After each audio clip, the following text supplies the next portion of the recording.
Sup, G? G? Bakit kaya ang tahimik ng ex mo? Tahimik siya sa social media, tahimik siya sa mga balibalita sa paligid. Wala kang maramdaman sa kanya na para bang pagkatapos ninyong maghiwalay, bigla na lang siyang naglaho. Para bang bigla siyang namatay, di ba? Na ano kayang ginagawa nun? Ano kaya yun? May lalaki na kaya yun? Babalik pa kaya yun? Mahal pa kaya ako nun? Iniisip kaya ako nung tao na yun? Nandyan lang kaya siya palagi para sa akin? Naghihintay kaya siya? Diba? May pag-asa pa kaya? Diba? Dahil pumapasok sa utak mo ngayon. Kasi nga, instead na mag-focus ka sa self-improvement habang naka-no contact ka o radio silence, mas inuuna mo pa yung mga bagay na ginagawa niya. Well, actually, here's the thing. Naiintindihan kita kung hanggang ngayon, iniisip mo pa rin yung ex mo. Natural lang yan. Di ba, gaya nga ng sabi ko sa inyo, yung left hemisphere o left part ng brain ninyo, addicted pa yan sa ex mo dahil nga, nung magkasama kayo, yung ex mo lang ang ginawa mong mundo mo. Diba? Siya lang yung tanging source of joy mo dahil napakaraming bagay na pwede magpasaya sa atin sa mundo natin. Nandyan yung mga kaibigan natin, nandyan yung mga activities natin, nandyan yung mga hobbies, yung social life natin, nandyan yung dating, di ba? Napakaraming bagay na pwede magpasaya sa atin. Food, lahat-lahat, success, di ba?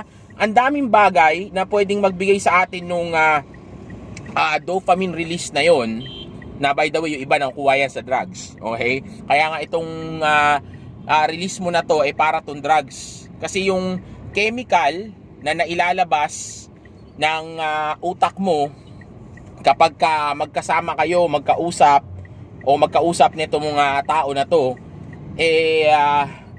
yun nga, para siyang drugs, nakaka-addict dahil nga doon ka nagiging masaya. Okay?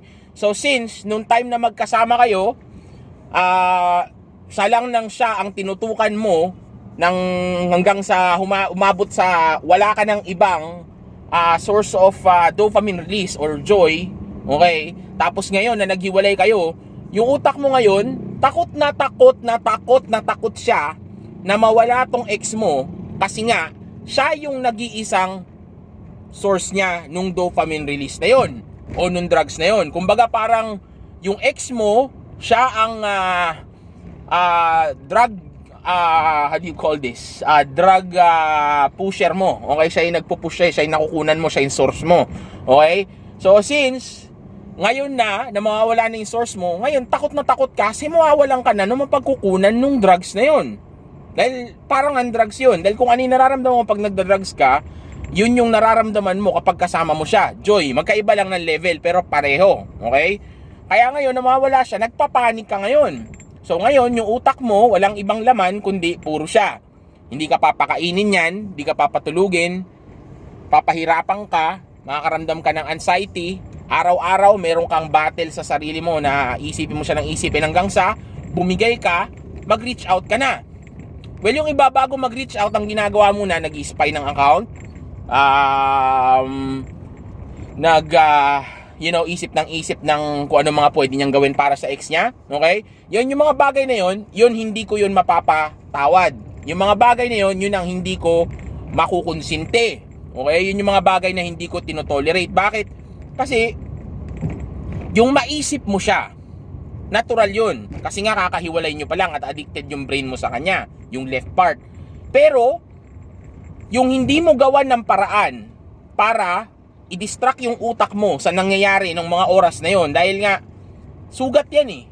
So hindi mo naman pwedeng gawin na may sakit ka ngayon tapos i-ignore mo lang yung nararamdaman mo. Hindi, meron ka nung nararamdaman mo na yun, pero hindi big sabihin porque nararamdaman mo yun, ikaw na yun.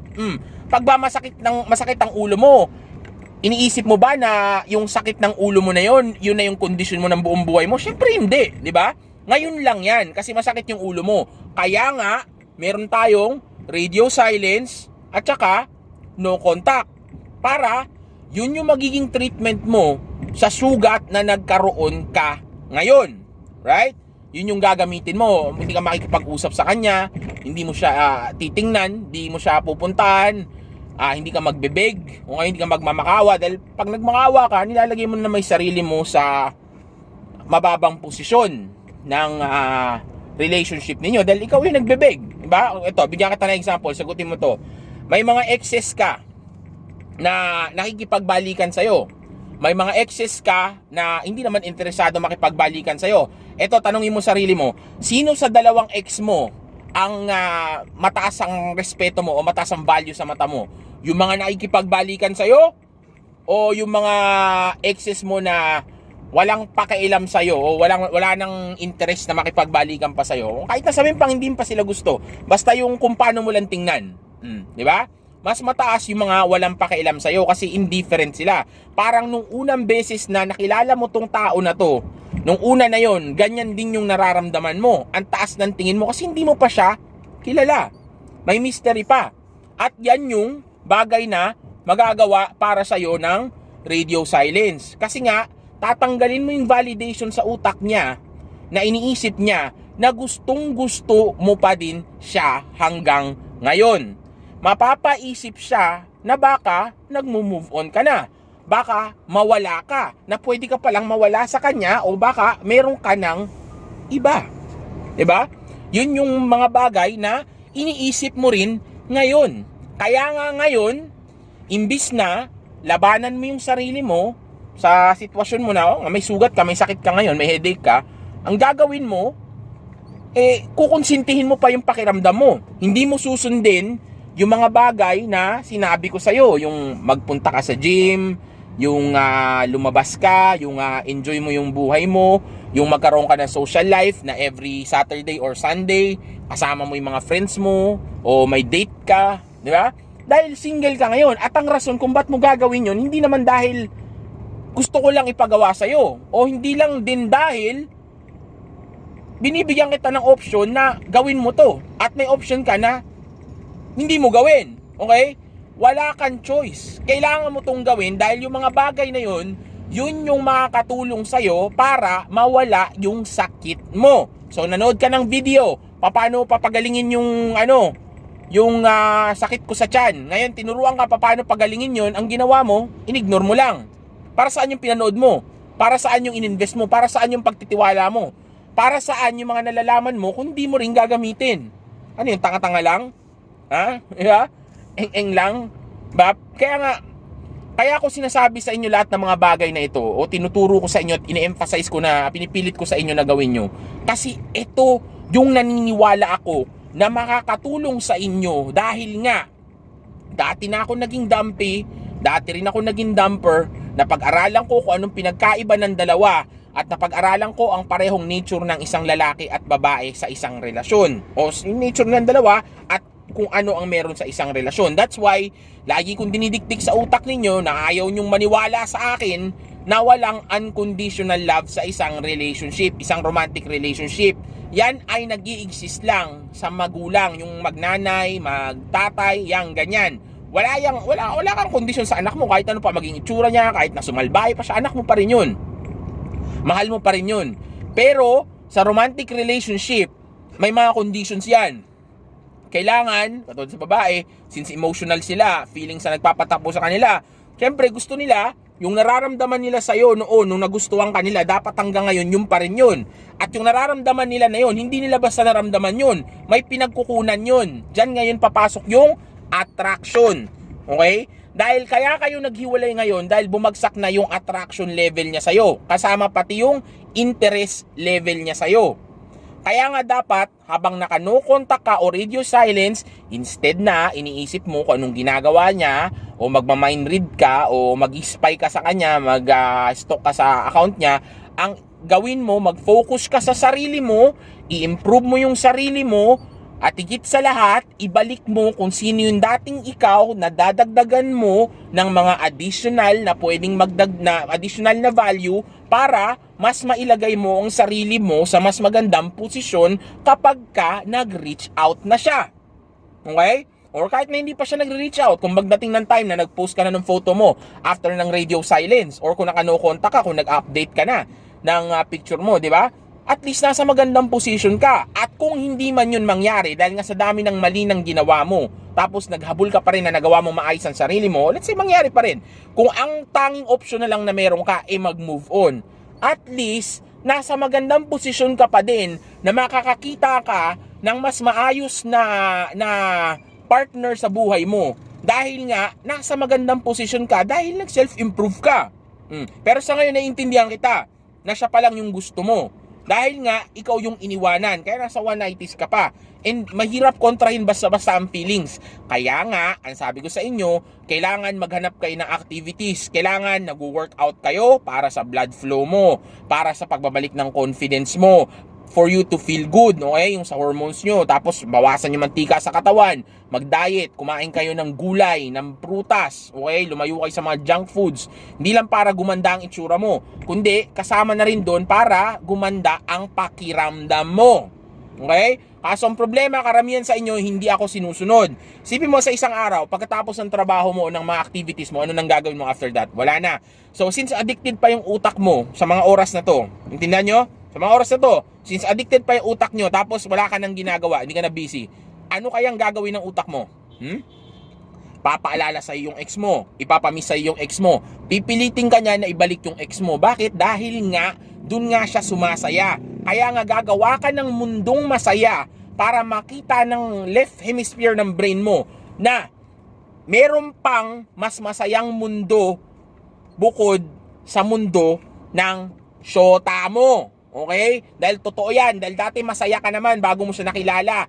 Kaya ka nga malungkot na ngayon dahil nga yung mundo mo dati, sinira mo, pinagpalit mo para sa isang tao.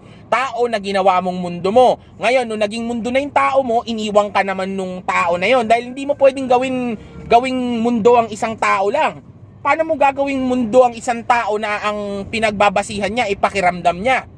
Pwede siyang mawala anytime. So pag nawala siya, mamamatay ka na. O di ba? Kaya nga ganyan yung pakiramdam. Kaya nga yung iba nagsusuicide attempt pa. Di ba? Dahil nga kasi nga yung mundo na yun yung inakala nila o yung tao na yun ang inakala nila na buhay at tunay na mundo nila na dun lang sila pwedeng sumaya, makaramdam ng security, makaramdam ng comfort, di ba? Dahil nga yun lang yung ginawa mong mundo. Okay?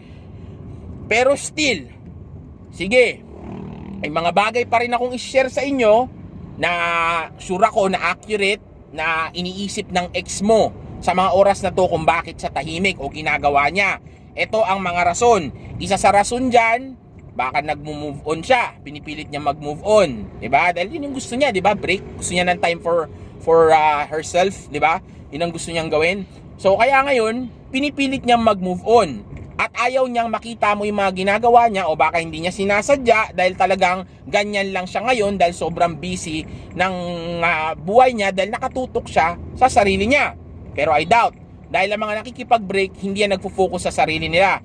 Mas nagfo-focus yan sa mga bagay na nasa labas niya, external, yung mga magpapasaya sa kanya, like may kipag-date, okay? Posible yan. Kaya nga sabi ko sa inyo, lalo na sa babae, ito, pag ang babae nakipag-hiwalay sa'yo, tandaan mo, asahan mo, 90% sure ako, meron ng isang lalaking nakapila dyan. Dahil umpisa pa lang, nung hindi pa kayo naghihiwalay, maniwala ka sa akin, nung kinukonsider pa lang niya o iniisip pa lang niya na hiwalayan ka, meron ng lalaking nasa picture na nakaabang na kapag ka nag-fuck up ka, yung lalaki na yon na nasa picture, yun naman yung papasok bigla. Okay? Yun na yung kukuha nung spot mo. Alright? Kaya, kapag ka naghiwalay kayo, magugulat ka na pag nangyari yun, yung ex mo, yung mga inaarte niya, parang sobrang unusual, na parang hindi naman siya ganito dati Ba't parang ganito, parang ibang tao yung nakikita ko, parang ibang tao na, hindi man lang ako maalala, samantalang dati, lagi ako namimiss, di ba? Mga ganyan.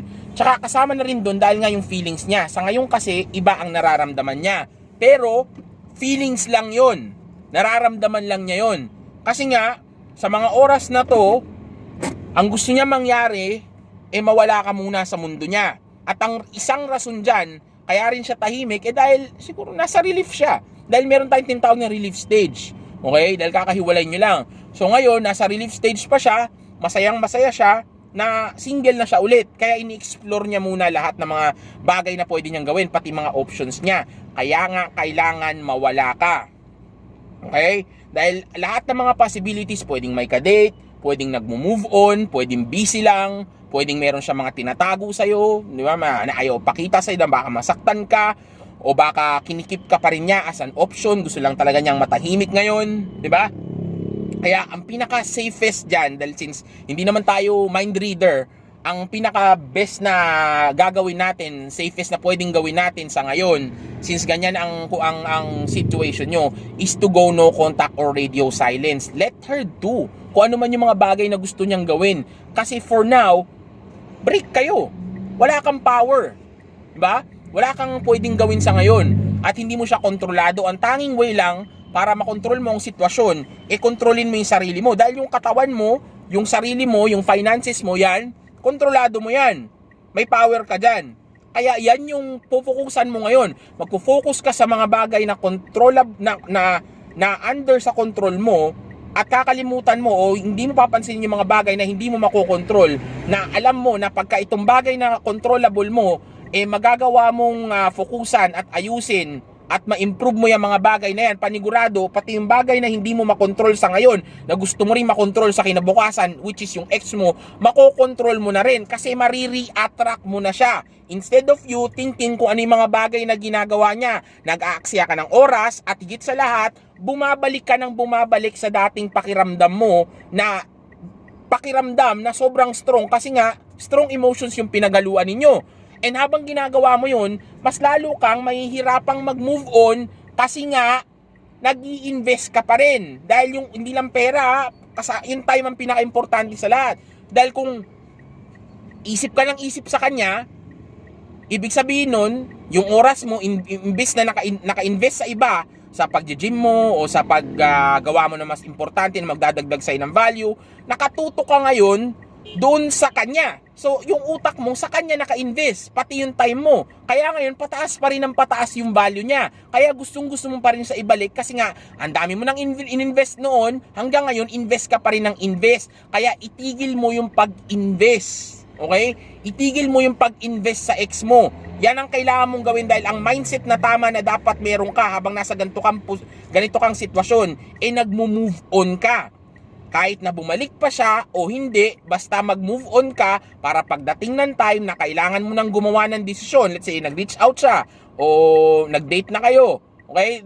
Alam mo na, nasa tamang pag-iisip ka na o state of mind para gumawa ng isang malaking desisyon ulit para sa buhay mo. Dahil sa breakup na to, marami kang matututunan at ang breakup na to ay isa lamang test. Okay? Na kailangan lang ninyong dalawang ipasa. Na sa ngayon, nasa iyo ang manibela. Ikaw ang gagawa ng paraan kung paano hindi ito magtutuloy. Pero hindi ibig sabihin nun, gagawin mo yung way ng beta male way o yung wrong way, yung magmamakaawa ka, na imamanipula mo yung sitwasyon. Hindi. Basta gawin mo lang yung tama, ayusin mo yung sarili mo, baguhin mo yung mga dapat baguhin, mag-focus ka sa mga bagay na magdadagdag sa'yo ng value at wag mo siyang kakausapin.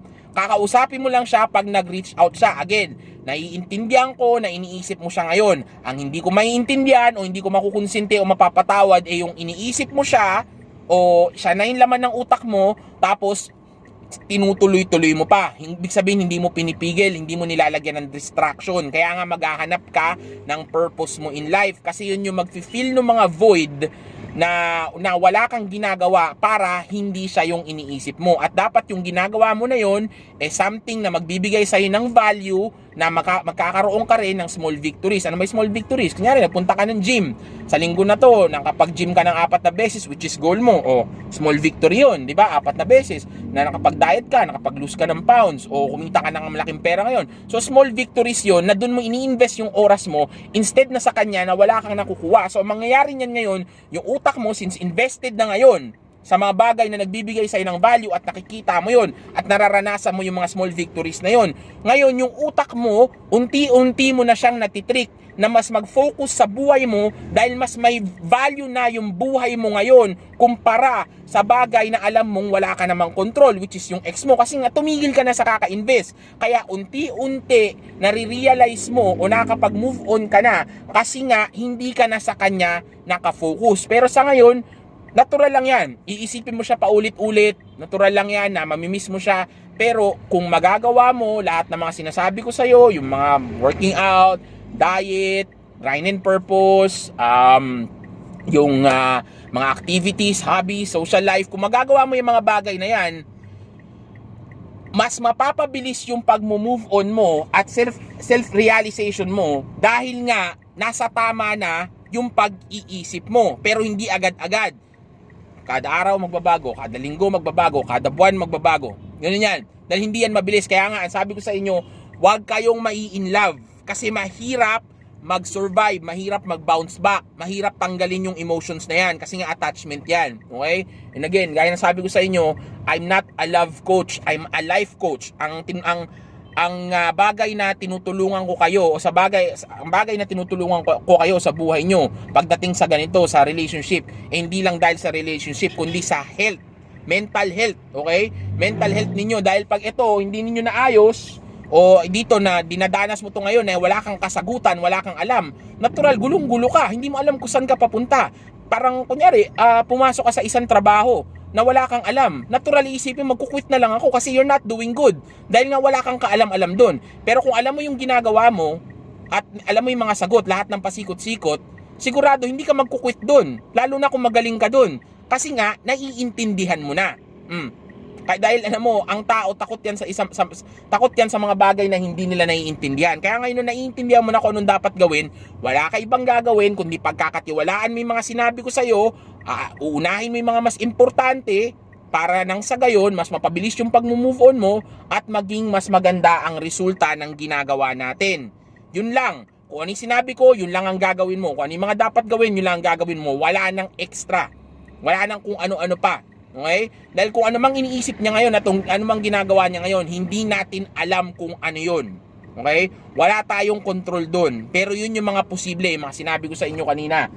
Pero ang best way sa mga oras na to, kaysa iniisip mo nang iniisip yung ex mo, unahin mo yung self-improvement at wag mo siyang i-stalk, mag-focus ka sa sarili mo para pagdating ng araw na magkita kayo, magugulat mo siya sa changes mo. Kaysa naman, na siya nang siya ang pinapansin mo, siya nang siya ang iniisip mo, siya nang siya ang pinagpupukusan mo ng oras at energy mo. Hanggang sa pagdating nun time, nang mag-reach out na siya sa'yo, magulat siya na ikaw pa rin pala yan, o kung hindi man, mas lalo ka pang nag-regress. Kumbaga, mas lalo pang nag-decline yung itsura mo, yung karir mo, yung buhay mo. So, mas lalo patuloy siyang nawala ng gana. So, sayang lang radio silence, sayang yung ininvest mo, sayang yung effort mo, sayang yung chance mo na maaring yun na lang. Dahil nga mas inuna mo yung mga bagay na hindi naman importante dahil lang hindi mo ginawa yung tama nang alam mo naman na kung ano ang dapat gawin. Okay? Kaya, instead of you thinking of what your ex is doing at the moment or doing right now, then ang isipin mo kung paano mo i-improve ang sarili mo, paano mo ibabalik ang respeto sa sarili mo, paano mo mamahalin ulit ang sarili mo dahil kung talagang marunong ka magmahal o ang rason mo kung bakit gusto mo siyang ibalik dahil mahal mo siya, alamin mo muna kung ano ang salitang pagmamahal. Dahil kung mahal mo siya talaga, bakit hindi mo magawang mahalin mo ang sarili mo? So, ibig sabihin, ikaw mismo, hindi mo alam kung ano ibig sabihin ng pagmamahal. At isa pa, kung hindi mo rin kayang ipakita sa kanya, nirespeto mo yung sarili mo, walang rason para irespeto ka din niya. Okay? Kaya laging tandaan, magpayaman, unahin ang sarili, at sumibak na maraming puta, yo! Peace! Boo!